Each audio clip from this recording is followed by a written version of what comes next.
தக்காளி சட்னிக்குங்க பல்லாரி வெங்காயம் 2ங்க, எண்ணெய் கொஞ்சம் வெங்காயம் வணங்குற அளவுக்கு ஊற்றிங்க, பல்லாரி வெங்காயம் 2 வரமிளகாய்ங்க, கருவேப்பிலை தழை ஒரு 2 கொத்து உருவிட்டு கழுவிட்டு போட்டிருக்குங்க.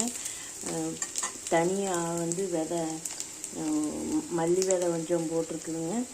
நம்ம அதிக நேரம் நம்ம வெங்காயம் வணக்க வேண்டியது இல்லைங்க. தக்காளி ஒரு 4 தக்காளி கொஞ்சம் உப்பு போட்டுங்க நம்ம வணக்கிட்டுங்க. ஒரு 2 நிமிஷம் சும்மா சூடானா போதுங்க. நம்ம வணக்கிட்டு வந்துங்க தேங்காயும் போட்டுங்க நம்ம பெரிய ஜாரில் அரைச்சிக்கலாங்க.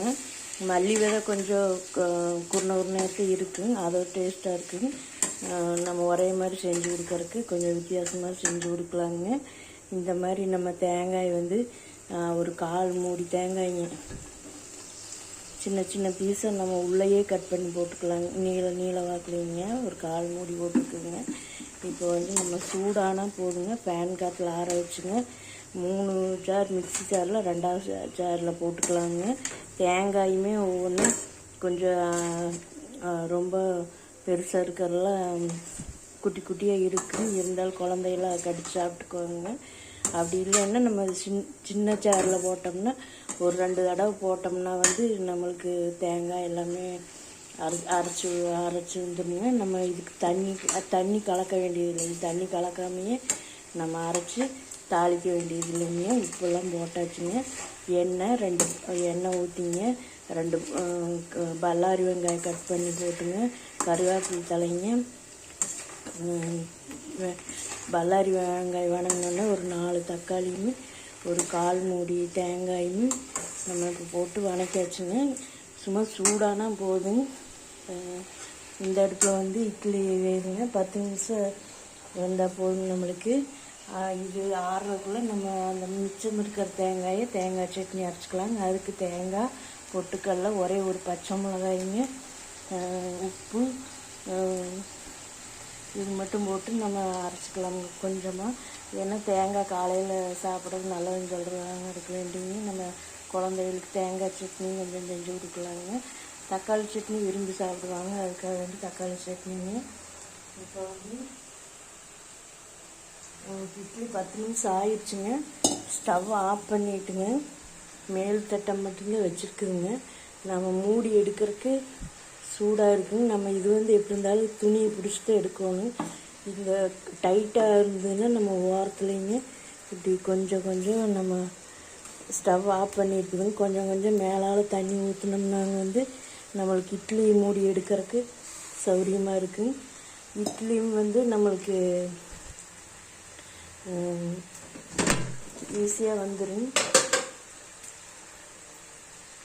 இதில் நம்ம இந்த கை பிடிக்கிறதுல கொஞ்சம் தண்ணிங்க நம்ம இப்போ மேலே ஊற்றின தண்ணியிலே சுற்றி வர இருக்குங்க. எடுக்கிறதுக்கு ஈஸியாக இருக்குங்க. அப்படி கை சுடுங்கன்னா நம்ம ஒரு சின்ன கரண்டி இந்த மாதிரி வச்சுங்க. இதுவும் கூட பிடிக்காதுங்க. சின்ன ஸ்பூன் போடுங்க. நம்மளுக்கு ஸ்பூன் வச்சுங்க.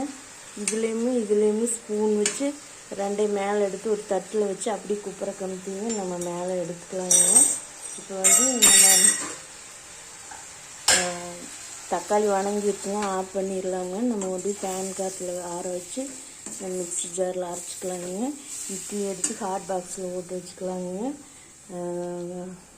இதை அப்படியே எடுத்தோம்னா நம்மளுக்கு ஒரு 3/4 லிட்டர் தண்ணி ஊற்றி கொதிச்ச முன்னாடி நம்ம இட்லி ஊற்றி வைக்கணும். தட்டத்தை வெளியில் எடுத்துட்டும் கூட நம்ம இட்லி ஊற்றி வைக்கலாங்க. இல்லாட்டி தட்டத்தை அப்படியே உள்ளே வச்சுங்க நம்ம இட்லி துணி போட்டுங்க நம்ம இட்லி ஊற்றி வைக்கலாங்க. நம்ம இன்னுமே சின்ன இட்லியே ஊற்றலாங்க. ஒரே தட்டத்தில் ஊற்றுறதுனால நம்ம கொஞ்சம் பெரிய இட்லியாகவே ஊற்றி வச்சிடுறோங்க. மிச்சத்துக்கு நம்ம தோசை, குழந்தைகள தோசை தான் கேட்பாங்க. அதனால் நம்ம இப்படி இட்லி எடுத்து வச்சுருக்குங்க. இப்போ இட்லி எடுக்கிறதுனால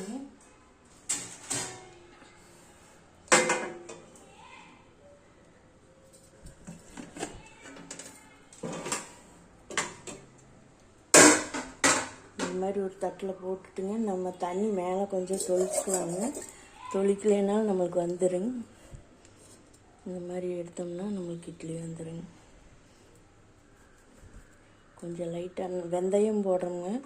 நம்ம 7 டம்ளர் எந்த டம்ளரில் போடுறோமோ 7 டம்ளர் அரிசிக்குங்க 1.5 டம்ளர் உளுந்து போடுறேங்க. அதில் 1 ஸ்பூன்.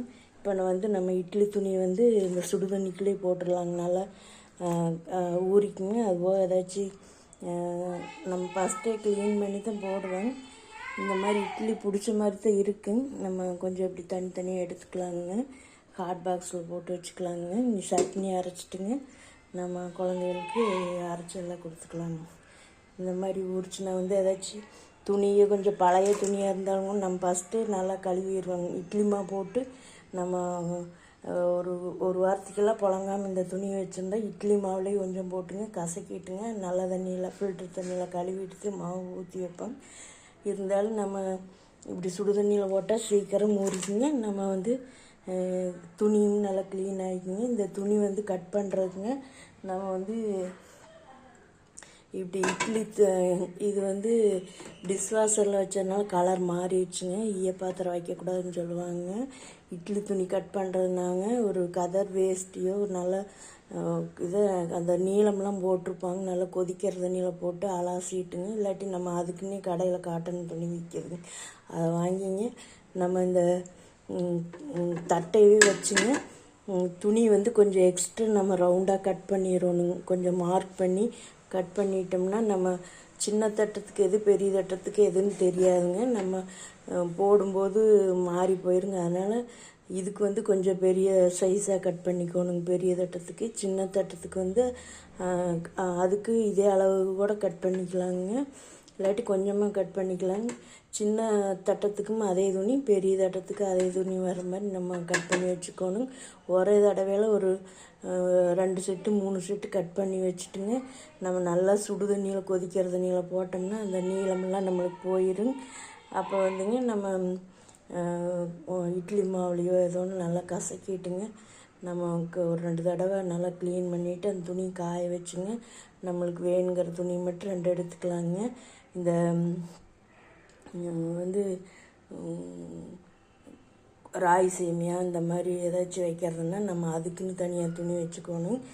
நம்ம வந்து இட்லிக்கு மட்டும்தான் இந்த மாதிரி ஒயிட் கலரில் இருந்தால் தான் நம்மளுக்கு பார்க்குறக்கு நல்லா இருக்குங்க.